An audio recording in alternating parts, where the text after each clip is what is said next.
Hello guys! Hello Capricorn! Welcome dito sa aking channel Capricorn. Alamin natin kung anong messages, vibration, gabay energy para sa lahat ng Capricorn. I hope na makuha mo yung energy Capricorn. So, this reading is for full moon plus lunar eclipse in Virgo. Okay, Capricorn. So, nasa same sign mo ha, yung lunar eclipse, yung full moon. Okay, soulmate. Tingnan natin kung ano yung mag-highlight sa'yo ngayong full moon na to. Victim. Biktima ka. Okay, Virgo. Ay, no, sorry. Capricorn. Pasensya na. Naisip ko yung Virgo. Okay, Capricorn to. Capricorn. Sinasabi ng baraha mo dito, Capricorn, na yung full moon in Virgo and total lunar eclipse ay yung mag-highlight sa'yo or yung mag-illuminate sa'yo is expansion. Expansion ng paniniwala mo, ng kaalaman mo, and yung perspective mo sa buhay, sa mundo, sa politika, sa environment, sa health. And dito sinasabi ng baraha sa'yo na kailangan mong, kumbaga, kumalas ka na. I-release mo yung sarili mo from mga limiting mindset, limiting belief. Kasi may mga Capricorn na meron kayong paniniwala sa sarili nyo. Meron kayong belief sa sarili nyo na parang kayo lang yung nakakaintindi. So, this full moon na to, sinasabi sa'yo ng lunar eclipse na to, na kailangan mong mag-break free from that belief sa paniniwala mo. Okay? Nakikita ko rin sa'yo dito na may mga possibilities na pwedeng or opportunities na pwedeng pumasok sa buhay mo, especially if you're traveling, okay? If you're a student, or posibleng ikaw ay may pinag-aaralan ka, or kung ano man na learnings ang gusto mo, okay? So, nakikita ko sa'yo dito na oras na para alisin mo ang sarili mo sa mga paniniwala na long time ago pa, ancient belief, okay? And open yourself sa mga bago ngayon, new ways of thinking. Yakapin mo yung uncertain, di ba? Parang sinasabi ng universe sa'yo na kailangan natin na tanggapin, yakapin, or i-welcome natin yung walang kasiguraduhan, okay? Kasi siguro masyado ka nag-expect, Capricorn. So, kailangan mong magdahan-dahan. Kung ano lang, go with the flow. Diba? Parang ganun. Okay. Sa usaping relationship tayo, mag-iingat ka sa mga single dito, looking for a relationship. Ito ay makaka-resonate kayo. Kasi, posibleng makatagpo ka ng isang tao na parang akala mo, siya na yung love of your life, soulmate mo, or siya na yung twin flame mo. Pero hindi ka naman sigurado, baka ito ay patibong, baka ito ay, kumbaga, niloloko ka lang, or anything. So, ang sabi dyan sa'yo, umiwas ka, or maging careful ka, maging aware ka sa connection, lalo na love life, yung ino-offer sa'yo. Okay. Alam mo yung mga earth signs reading, sobrang maganda siya. Powerful reading siya. Capricorn.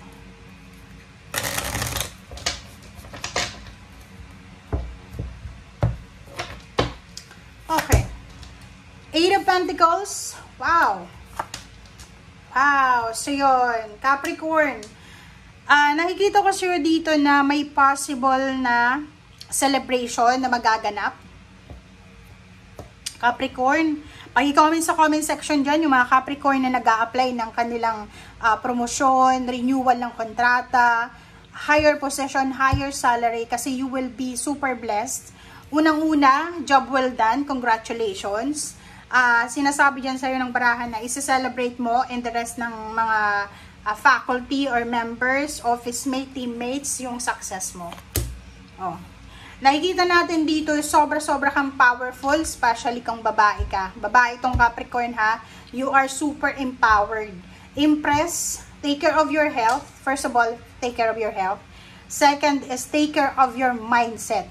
Yung emosyon, psychological, kasi baka may stress ka, parang ganun. So, iwasan mo yung stress. Take care of your parents, especially yung mother mo. Ang dami-dami mong mga bagong ideas. Like, for example, yung Capricorn na ito, sobrang napakatalino niya. Sobrang talino. Hindi man natin pwedeng masabi na matalino siya sa mga subjects like ganon. Pero matalino siya. Marunong siya dumiskarte.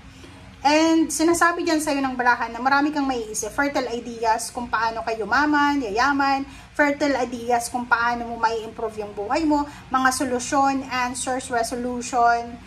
Anything na pwedeng makatulong sa'yo and the rest ng mga kasama mo. And nakikita ko sa'yo dito na merong mga Capricorn na makakatanggap kayo ng balita. Pwedeng balita to, text, call, email, or parang anong masasabi natin? Pwedeng reunion, pwedeng sa isang okasyon, or pwedeng sa isang pagtitipon-tipon, doon mo makikilala ulit, or makakasalamuha ulit yung mga taong naging part ng buhay mo. So, nakikita ko sa'yo dito, friendship, Capricorn, makinig ka ha.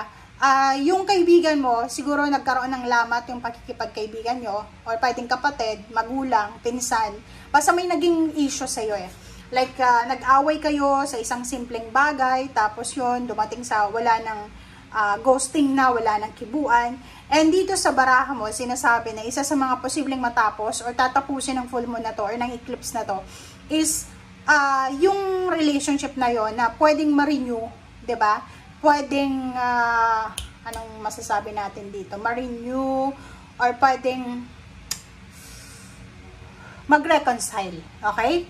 So, dito sinasabi ng barahan na be careful tayo sa pagkikim-kim ng galit, ng hinanakit, kasi hindi yun makakatulong sa'yo. So, if I were you, kung ako sa'yo, kung merong humihingi ng apology or forgiveness, 'di ba? May lumalapit sa iyo, nag-text, nag-call, patawarin mo, lalo kung kapamilya mo, kadugo yan. Okay? Kasi sa huli yung pagsisisi. I-give up mo na yan ng mga grudges mo and resentment kasi hindi yan makakatulong sa iyo.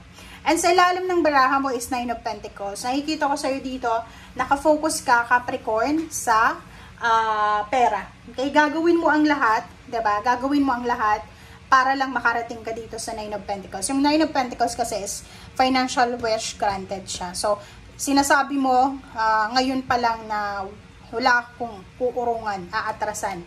Gagawin at gagawin ko ang lahat, makukuha at makukuha kung anong gusto ko. Okay?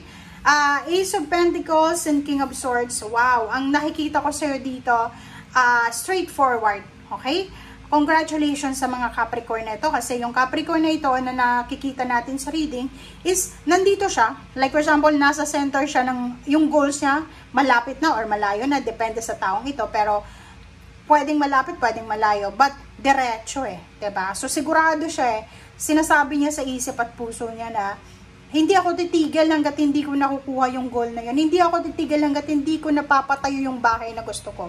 Hindi ako makabili ng sasakyan. Hindi ako titigil. Parang ganun. So, in terms of money, nakikita natin isang straightforward na offer, financial offer, straightforward na financial wish ang posibleng ma-accomplish or mag-grant sa'yo.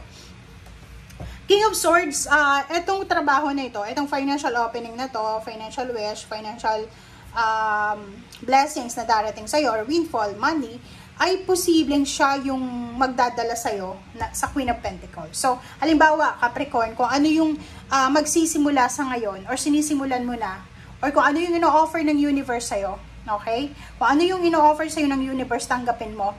Basta usaping pera to ha. Sinasabi dito na part-time man yan, full-time man yan, tanggapin mo kasi yan yung magdadala sa'yo doon sa Queen of Pentacles. Okay? Wag na wag mong sasayangin yung pagkakataon na ito kasi ang pagkakataon na yan is, kumbaga, nakalaan talaga, nakadestiny talaga para sa'yo.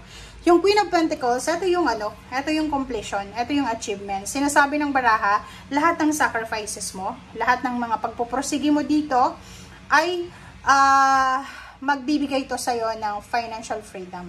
Etong Queen of Pentacles is financially free siya eh. 'Di ba? May ipon siya, may mga investment siya, meron siyang pwedeng yun, may business, may bahay, lupa, sasakyan, or meron siyang kumbaga napatunayan sa buhay niya. Okay? Thank you guys for watching and see you again. Bye!